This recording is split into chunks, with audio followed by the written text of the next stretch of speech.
We've got a few days left before the winner is announced on the 19th of May 2026. As most of you will already know, I'm reading the International Booker Prize Shortlist 2026 and I have 3 books yet to read. The Director, She Who Remains, and On Earth as It Is Beneath. I've read The Witch, The Nights Are Quiet in Tehran, and Taiwan Travelogue. Hello and welcome to Ome Reads. I'm Ome. I thought I would bring you guys along with me whilst I read She Who Remains. I started to record this vlog yesterday whilst I was in my pajamas and having a cozy night in whilst I was reading. So this is future me introducing you guys to the video. So don't be surprised when you see a very different version of me in the next clips.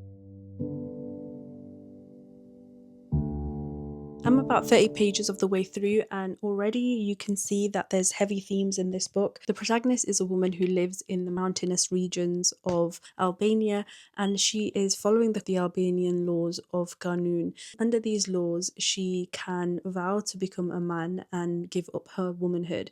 So already we can see very heavy themes of womanhood. We're introduced to the protagonist knowing that her father had wanted her mother to give birth to a son, but in fact she was born. When she abides by this law, she recognizes that she is now giving her father exactly what he had wanted. I can tell this is going to be a very heavy read. In terms of the writing structure, it reads very much like poetry. Each chapter reads like a poem of different lengths. It reads really beautifully.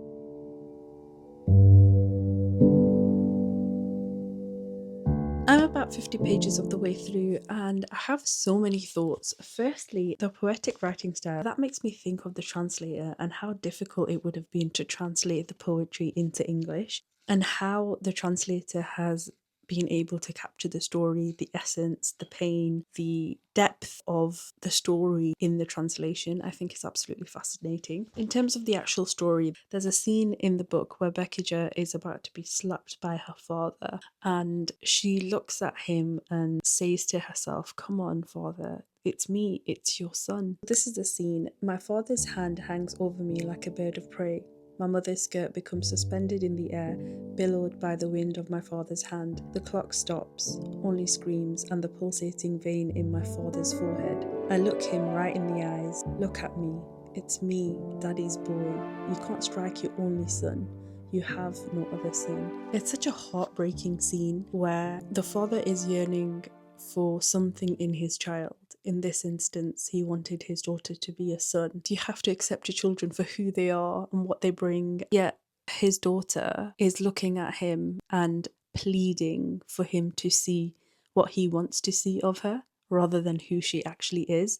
But she's also trying to be who he wants her to be. This book is just shy of 150 pages, 50 pages in, and I'm really immersed into the book. Let's carry on.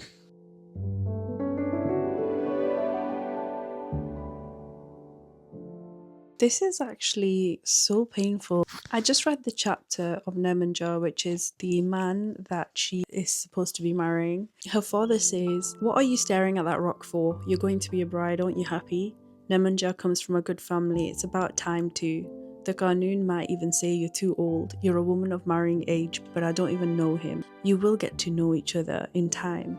But Jelko told me all about him. He said he was very ugly. There's no such thing as ugly. Nemanja will give 20 oxen for you and a sack of grain for each ox. They've got a television like us.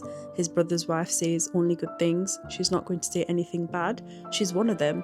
Go and get your things. We're getting you married the day after tomorrow." Really?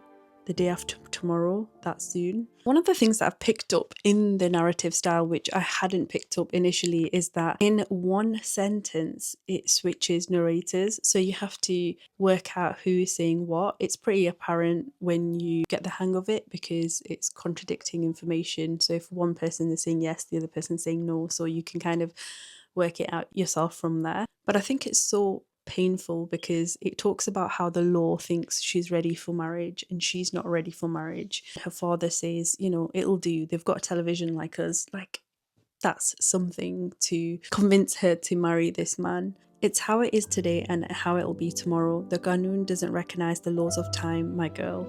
Don't let me hear a peep about it. Marriage is business. Love is for the feeble. It's really horrible and painful to read. Also culturally, I think So many cultures still go through this in this day and age. In history, we see that this was a pattern as well across the world. UK wasn't exempt from this. I think it's sad because it amplifies this notion that women's bodies are to be sold in exchange for wealth.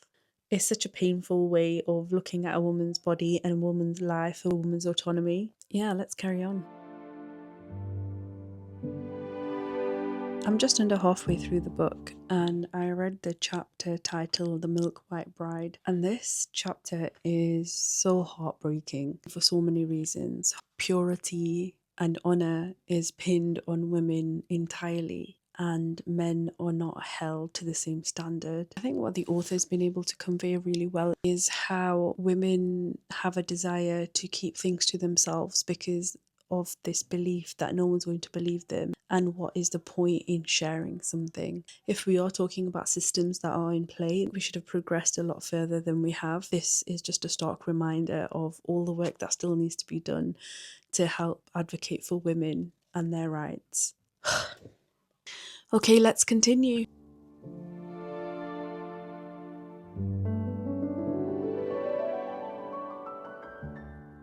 There's reference of a lot of people carrying guns and rifles. What I find interesting about that scene and that visual is that there's this idea about how weapons are there to protect men. I just think it's very poignant and also ironic that those who would need a form of defense don't have access to it, yet those who are defenseless have no access to any sort of defense systems. I think this book is really infuriating because it keeps referring to the Qanun allowing certain things. So when the men abuse their rights, or rather fail to seek consent from women in terms of their decisions, their autonomy, the response that the men have is, well, the Qanun allows it. Well, respectfully, it shouldn't matter if the Qanun allows it. Where is that inner sense of morality and humanity and a desire to ensure that the person you're engaging with, whether in conversation, physically, however you're engaging, consents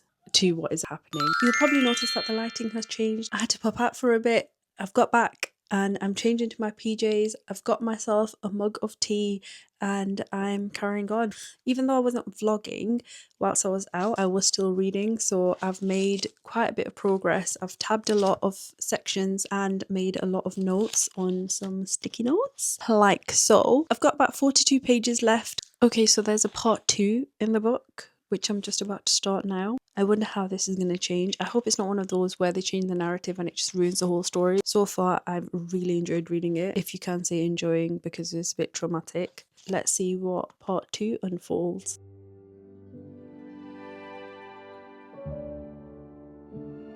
Okay guys, I've got about 15 pages left. I am feeling very sleepy and I think I need to go to bed. I am really enjoying this book, so I don't want to rush. So I'm going to continue in the morning with the last 15 pages and give a full review once I'm done. I will be back in the morning. Hello and welcome back. It is day 2 of reading She Who Remains. I've got a few pages left to read, so let's read them together.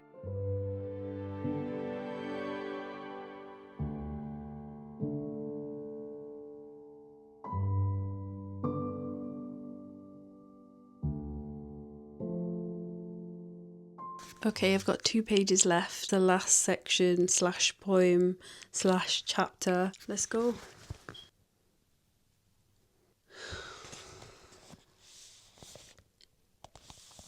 Wow. I think I need a moment to digest this book. It really wasn't what I was expecting. It definitely exceeded my expectations. I just need a moment. I'm going to gather my thoughts and then come back with the review. Okay, I'm back. I think I really need to go away and sit with my thoughts for a while on this book. In the meantime, I think if I would say anything about this book, it's that I definitely think that this is my winner for the Booker Prize. It's translated from Bulgarian into English and it's 155 pages long. You wouldn't think that it's a story of this length. There's so much that's happening, so much heartbreak, so much pain. This is art. The writing style, the prose, the story, everything was done so impeccably well. A woman escapes her arranged marriage by becoming a sworn virgin, and this is something that actually takes place in Albania. I'd never heard of sworn virgins until I picked this book up and read about it. It's entrenched in the patriarchy. Everything about it makes your blood boil. It's so powerful in its rebellion. Bar the last few pages, I did read it in one sitting, and I think that's completely possible. I think that's the best way for you to read it, because that way you really get a good grasp of the story. Whenever I review a book, I always try to walk away with one question that describes the book. And the question that I have for this book is, what is the cost of freedom? In my opinion, it's a very high cost, but for these women who become sworn virgins, it is worth it in comparison to the life they would live otherwise. If you've read it, let me know what you thought of it. If you haven't yet read it, let me know if you're thinking of reading it. Once again, thank you so much for watching. Bye!